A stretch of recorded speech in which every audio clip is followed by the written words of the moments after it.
Maddie from Relogo, and today I'm here with Lorenz, who is a seasoned expat. He moved to Singapore 8 years ago, so he's here to give us all some tips. So welcome, Lorenz. Hi everyone. Hi Maddie. Thanks for having me here. I've been in Singapore for about 8 years.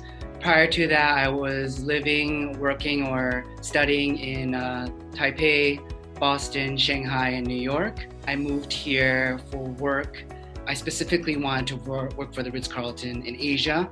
Luckily, I just got a job in Singapore, even though I applied to jobs also in Hong Kong, Shanghai, and also in Bangkok. Great. And so you've had a lot of experience moving around. What are some things that you wish you knew before you moved to Singapore? Definitely where to live. Singapore is very convenient, and the city and country is very easy to get around. It's not that big of a country or city. However, that makes it more difficult to figure out where to live. In Singapore, everything is more or less fair game. Everywhere is safe, everywhere is convenient. But there are definitely some neighborhoods in Singapore that are more convenient than others. And when I first moved here, I lived in a neighborhood that was not so convenient. And I actually got kicked out of the first place I moved to.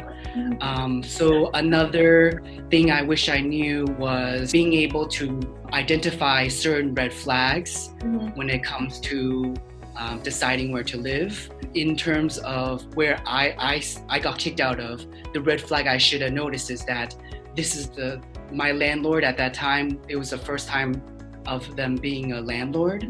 So they weren't comfortable with having someone coming in and out of the space or coming out of the apartment as they please.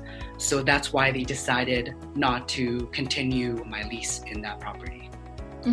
Sounds like you've had quite the relocation journey. So another important thing for professionals moving for work is kind of a concern about how to build a new life and how to build new friendships. So how did you go about building new friendships in Singapore? Luckily, I had one family friend and I had one friend who I interned with, and they were able to help me get settled in and meet some friends that way. I would highly recommend, even if you don't have a close friend or a family member in Singapore, I would really search on LinkedIn, for example, and see whether or not there are networks for expats socially and professionally, or even look through your network of ex-colleagues. Yeah, definitely. That's good advice. So other than friends, another important aspect of moving to a new place is accommodation. So can you share a little bit more about your accommodation situation? Yeah, so as I mentioned, I got kicked out of the first place. So luckily, my family friend introduced an agent and scrambled to find a new place to stay. Now I'm staying at the place I moved into 8 years ago. I'm renting a master bedroom in Tiong Bahru, which is only 2 MRT stops from the downtown area. So you've been there for 8 years. I'm sure you've eaten at your fair share of restaurants and hawker centers. So what is the food scene in Singapore like? The food scene is really amazing, definitely comparable to New York or Hong Kong. Do you have a favorite local dish now? I love the satay chicken. Yeah, I like satay too. My favorite dish is actually nasi lemak.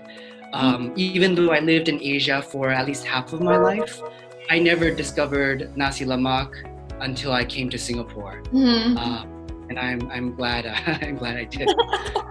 Yes, definitely. So since you are a seasoned expat, what would be your top 3 tips for people moving to Singapore? So top tips would definitely be what neighborhood is good for you, especially in relationship to where your professional life will be, what area that is, as well as socially. Most people socially hang out in the same areas like Orchard, River Valley, Clarke Quay, downtown CBD area, Bugis area. So being in an area close to those locations would have helped. And what would have helped is definitely being able to rely on like a relocation service. Previously, I thought relocation services is only for like high-level CEOs. But relocation services actually now help people from all different ranges of experience.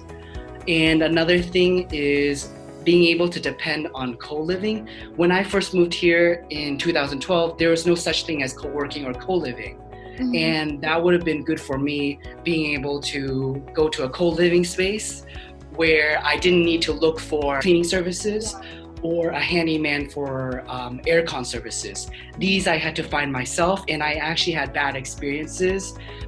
Yeah, definitely.